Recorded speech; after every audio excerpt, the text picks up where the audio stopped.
សូមគ្រប់ជំរាបសួរប្រិយមិត្តពុកម៉ែបងប្អូនទាំងអស់គ្នាខ្ញុំបាទសូមជូនព័ត៌មានថ្មីអាប់ដេតថ្មីពាក់ព័ន្ធជាមួយនឹងមហាវិនាសកម្មដែលកើតឡើងនៅក្នុងប្រទេសចិននៃប៉ាល់ជាអ្នករងគ្រោះធ្ងន់ធ្ងរបំផុតមហាវិនាសកម្មអ្នកវិភាគនិងក៏ដូចជាអ្នកតាមដានស្ថានភាពយល់ឃើញថានេះជារលកស៊ូណាមីមិនមែនកើតមកពីលើមេឃហើយក៏វាមិនមែនកើតមកពីលើដែនសមុទ្រដែរ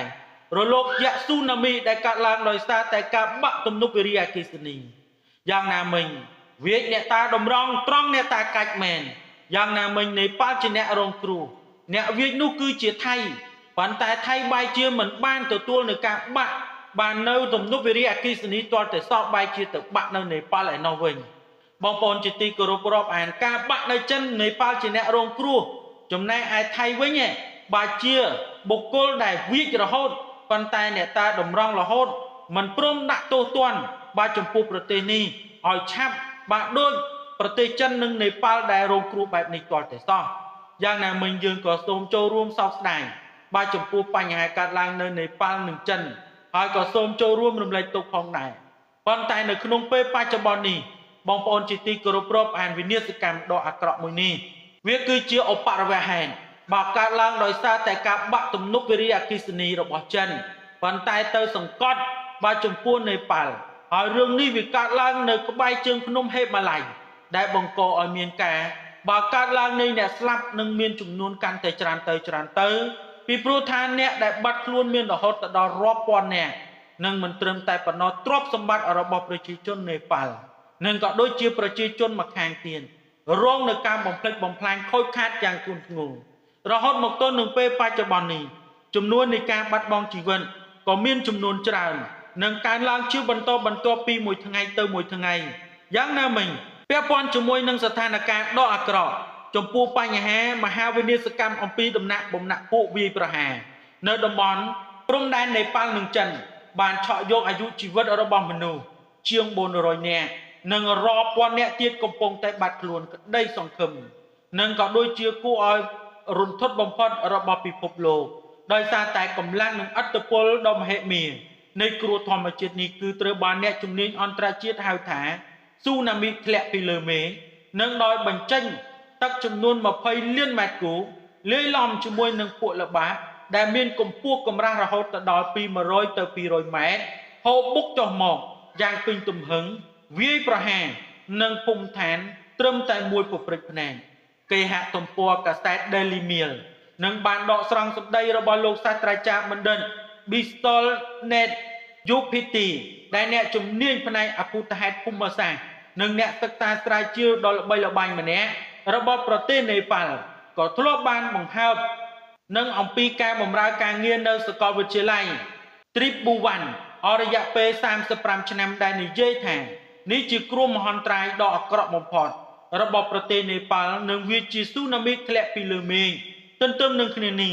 អ្នកជំនាញបានព្រមានថាគ្រោះមហន្តរាយនេះអាចនឹងបង្កទៅជារលកទី2ធំមួយទៀតពីព្រោះថាការកំទេចកំទី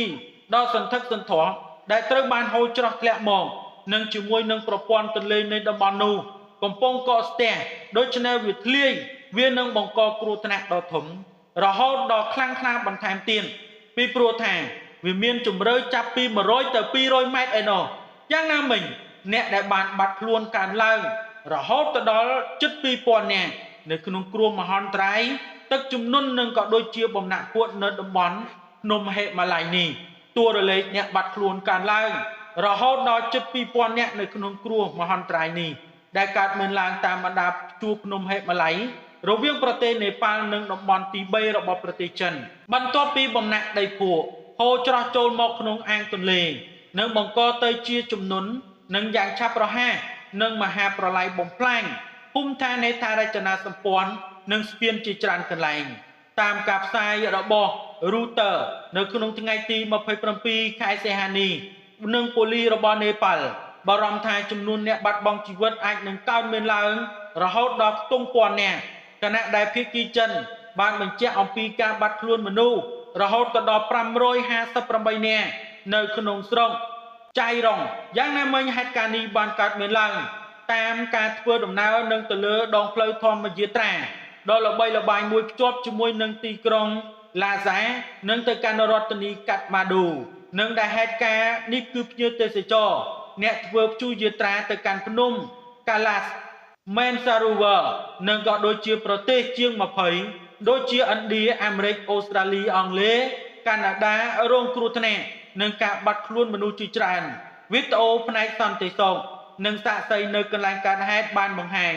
អំពីទស្សនវិជ្ជាភក់ល្បាប់រាប់រយម៉ែត្រដែលមានកម្ពស់ហូរកាត់ផ្លូវនិងមុខភូមិឋានរបស់អ្នកភូមិនិងនាំយកទាំងមនុស្សរថយន្តនិងផ្ទះសម្បែងទ្រព្យសម្បត្តិនៅក្នុងទឹកមួយចំនួនជាមួយនឹងកំទេចប្រែក្លាយទៅជាតំបន់ទាំងមូលទៅជាវាលរាបស្មើតែម្ដងបច្ចុប្បន្នកងកម្លាំងសង្គ្រោះប្រមាណជាង 5000 នាក់និងរួមជាមួយនឹងឧទ្ធម្ភាគចក្ររាប់រយគ្រឿងត្រូវបានដាក់ពង្រាយជាបន្តបន្ទាប់នៅក្នុងប្រតិបត្តិការរុករកយ៉ាងណាមិញតាមទម្លាក់ស្បៀងអាហារព្រមទាំងតង់ស្នាក់នៅបណ្ដោះអាសន្នជូនជនរងគ្រោះគណៈនាយករដ្ឋមន្ត្រីនេប៉ាល់លោកបាឡែនត្រាសាក់លោកក៏បានចោះត្រួតពិនិត្យស្ថានភាពដោយផ្ទាល់នៅតំបន់នូវ៉ាគូតនិងដែលរងគ្រោះយ៉ាងធ្ងន់ជាងគេជាមួយនឹងគ្នានេះផងដែរអង្គការសហប្រជាជាតិជាមួយនឹងសហរដ្ឋអាមេរិកនិងក៏ដូចជាកាណាដាបានប្រកាសផ្តល់ជំនួយសង្គ្រោះបន្ទាន់រីឯអាជ្ញាធរចិនកំពុងតែប្រឈមនឹងការព្រួយបារម្ភជុំវិញហានិភ័យបឹងដែលស្ទះទឹកខាងផ្នែកខាងលើនិងដែលអាចបង្កទៅជាជំនន់បន្ថែមនិងធ្វើឲ្យប្រតិបត្តិការសង្គ្រោះកាន់តែមានភាពស្មុគស្មាញនិងកាន់តែអាក្រក់ទៅយ៉ាងណាមិញនេះគឺជាទស្សនវិជ្ជានៃគ្រោះថ្នាក់មុនពេលបើបំណាក់ដីភក់នឹងការវាយប្រហារនិងតំបន់ព្រំដែននេប៉ាល់និងចិនដែលដាល់ឲ្យមនុស្សរហូតដល់400នាក់ជាងត្រូវបានបាត់បង់ជីវិតហើយមានមនុស្សរាប់ពាន់នាក់ទៀតកំពុងតែត្រូវបានបាត់ខ្លួនបងប្អូនជាទីគោរពរាប់អាននេះគឺជាវិនាសកម្មមួយដែលកើតឡើងនៅក្នុងប្រទេសចិនតែអ្នកដែលរងគ្រោះខ្លាំងជាងគេបែរជានេប៉ាល់ដែលនៅខ្សែទឹកខាងក្រោមហើយប្រជាជននេប៉ាល់រាប់ពាន់នាក់នឹងកំពុងតែត្រូវបានបាត់ខ្លួនមនុស្សរាប់រយនាក់បាទត្រូវបានបាត់បង់ជីវិតច្រើនជាងចិនទៅទៀតពាក់ព័ន្ធជាមួយនឹងបញ្ហានេះវាកើតឡើងដោយសារតែបើគ្រោះមហន្តរាយនៃគ្រោះធម្មជាតិដោយចំណព័ត៌មាននេះមានប៉ុណ្ណឹងខ្ញុំបាទសូមអរគុណនិងសូមគោរពលា